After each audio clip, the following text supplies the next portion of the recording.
大家好，我是曹伟东。最近呢，台湾当局散布出风声，今年的汉光实兵演习要重点演习海上截击能力，要演练就是海上对目标的重层打击、饱和攻击。它的目的是说什么呢？就是用这样的方式一旦和大陆发生交火的时候呢，就是要在海上方向对对方的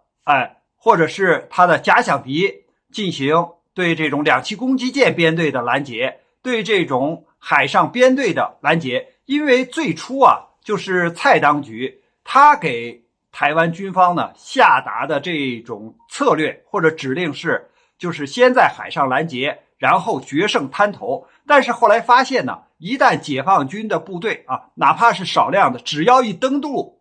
那就这个守不住了，所以决胜滩头就成了一句空话。现在呢，就是要搞这种所谓海上拦截。那么我们看，假设按照他的汉光演习实兵实弹的对这种海上的两栖编队或者海上的水面舰艇编队进行拦截的话，采用什么方式呢？他现在说，我们从美国买了这种鱼叉的反舰导弹。鱼叉的反舰导弹，美国是用在就是舰艇上进行反舰的，但是对于台当局来讲，它没有那么多的水面舰艇，那就把它部署在岸上，就是机动沿岸就是来部署，用这种鱼叉的反舰导弹对海上的目标进行远程的打击。再有一点呢，就是要把水上的这些舰艇，如果数量不够的话呢，再把台当局的海巡的这些船只在近海的方向呢，再围成一道就是屏障。那水下又没有潜艇，所以只能依靠这样的力量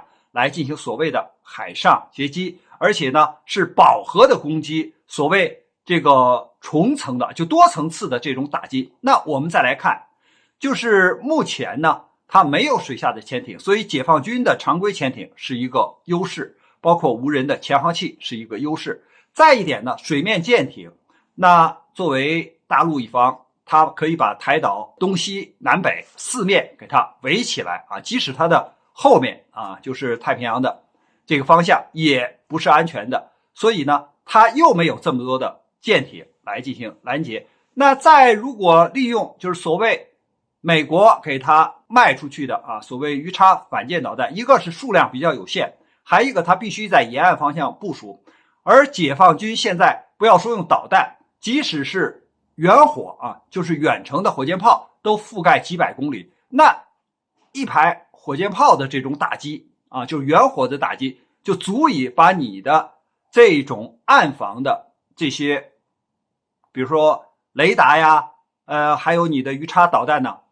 很有可能就给打掉。而且远火的这种成本是比较低的，而你鱼叉反舰导弹的一个是价格昂贵，还一个呢数量有限。所以我们可以看到，就是台当局的今年的所谓汉光演习，所谓的实兵演习，所谓的海上截击，主要还是作秀。因为他知道花了这么多的钱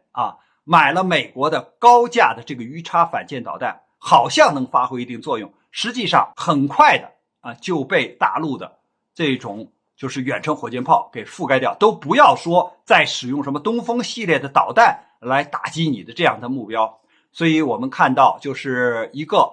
台当局的汉光演习，它的这种战略的目标，或者是说它设定的这种目标已经在发生变化。因为他知道如果不把解放军组织在海岸上，一旦他发起这种军上的进攻，他根本就拦截不住。而现在的所谓的这种拦截也只是一句空话。关于这个话题呢，我们今天先聊到这儿，感谢大家观看本节目，我们下期节目再见。